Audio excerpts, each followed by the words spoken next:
Maratha reservation को लेकर Maratha reservation के जो नेता हैं, जो मनोज जरांगे पाटिल, वो मुंबई की तरफ एक बहुत बड़ा एक प्रोटेस्ट मार्च लेके जालना से निकलने वाले थे और वो पहुंचने वाले हैं मुंबई, ऐसा उन्होंने पिछले कुछ दो दिनों से बोला था। लेकिन इसके खिलाफ, उनके इस पूरे प्रोटेस्ट के खिलाफ, यानी कि वो मुंबई न आए, इसकी मांग करते हुए एक याचिका दर्ज हुई थी, जिसकी सुनवाई आज बॉम्बे हाईकोर्ट में हुई थी। आइए याचिकाकर्ता के वकील से ही जानते हैं क्या पिटीशन थी, आपने क्यों अदालत का रुख किया था?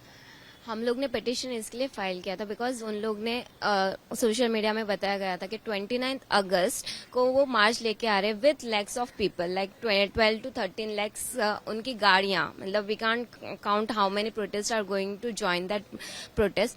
एंड एज आजाद मैदान इस कंजेस्टेड एरिया में है, high court is there, sessions court is there, colleges are there, तो लोगों को बहुत सारी तकलीफ हो सकती है।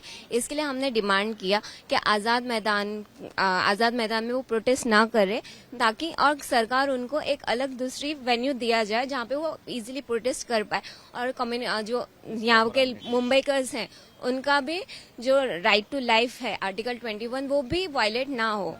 तो आप लोगों ने क्या आर्ग्यू किया अदालत में? क्या हमने कहा कि जो 29 को वो लोग यहाँ पर आ रहे हैं ना, उसके जगह पे उनको कहीं और लोकेशन दिया जाए। यहाँ की लाइफ बहुत बिजी है, ये कमर्शियल प्लेस है, Mumbai is the commercial place. यहाँ पर कोर्ट्स है, हॉस्पिटल्स है, ऐसे ये मंत्रालय वगैरह ये सब कुछ है। यहाँ पर बहुत सारे लोग जॉब के लिए आते हैं, स्टूडेंट आते हैं, कोर्ट्स है, तो उनके लिए इनकन्वीनियंस हो जाएगा अगर ये भीड़ आ जाएगा। और इनका जो स्ट्राइक है और जो उनका आंदोलन है वो इनडेफिनेट टाइम है, अन टू डेथ है, वो कब तक खत्म होगा उसका कोई भी मतलब ये नहीं है। इसकी वजह से हमने कहा कि ये यहाँ पर न किया जाए, उनको एक अलग स्पेशल प्लेस दिया जाए कि वहाँ पर उनको सारी एमिनिटीज प्रोवाइड की जाए। यहाँ पर जगह जो है आजाद मैदान की छोटी जगह है, वहाँ पर ये इतने लैक्स ऑफ पीपल्स जो मतलब 20,000 30 लैक्स वगैरह ये लोग यहाँ पर ऑक्यूपाई नहीं हो सकते, इसलिए उनको एक नवी मुंबई या कहीं भी और आउट ऑफ बॉम्बे एक बड़ी जगह वहाँ पर उनको प्रॉपर एमिनिटीज दिया जाए, वहाँ पर वो अपना प्रोटेस्ट कर सकते, ताकि उनका राइट टू प्रोटेस्ट वाला जो एक्ट, उनका जो अधिकार है वो भी बरकरार रहे। बिल्कुल, अदालत ने भी माना कि राइट टू प्रोटेस्ट पीसफुली ये एक राइट है उनका, लेकिन उससे वो लोगों की जिंदगी जो मुंबई में रह रहे हैं उसको डिस्टर्ब नहीं कर सकते। अदालत में जो सरकारी पक्ष हैं, वो advocate general doctor Birendra Saraf represent कर रहे थे। उन्होंने अदालत में कहा कि एक नोटिफिकेशन को इस वक्त रूल्स को कुछ नोटिफाई किया जा रहा है, गैजेट किया जा रहा है, ताकि जिसके तहत मुंबई के स्पेशली दक्षिण मुंबई में कौन कौन जगहों पर, किन किन जगहों पर लोग प्रोटेस्ट कर सकते हैं, इसका और क्या क्या कंडीशंस उन पर इम्प्लाई होंगे, किस कंडीशंस के तहत वो कर सकते हैं, ये सब उसके तहत होगा।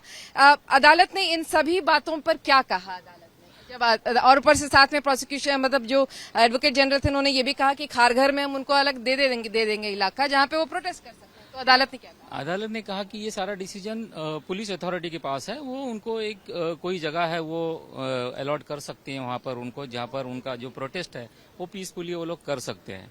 और अभी वो जो नोटिफिकेशन है उसके अकॉर्डिंग टू उन लोग को एक फ्रेश एप्लीकेशन फाइल करने के लिए बोला है फॉर द परमिशन, ऐसा कहा गया है। अदालत ने ये भी कहा है कि जो भी आपको परमिशन और जो देते समय जो मतलब कंडीशंस लगेंगे वो आपको स्ट्रिक्टली फॉलो करने चाहिए, फॉलो करने का। और वो खारघर और नवी मुंबई में भी कौन सा भी एक उनके प्रोटेस्टेंट्स कितने आने वाले प्रोटेस्ट है उस अकॉर्डिंग में उनको उनका ग्राउंड दिया जाएगा। नॉट इन मुंबई में नहीं, एनीवेयर इन द खारघर और नवी मुंबई।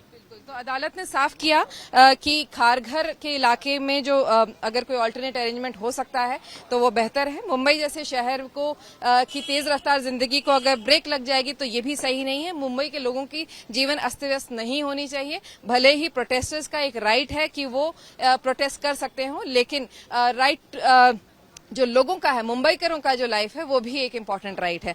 तो इसी के तहत अब अगली सुनवाई सितंबर में रखी गई है इस प्रोटेस्ट के बाद। कैमरामैन सचिन सावंत के साथ विद्या, मुंबई आज तक।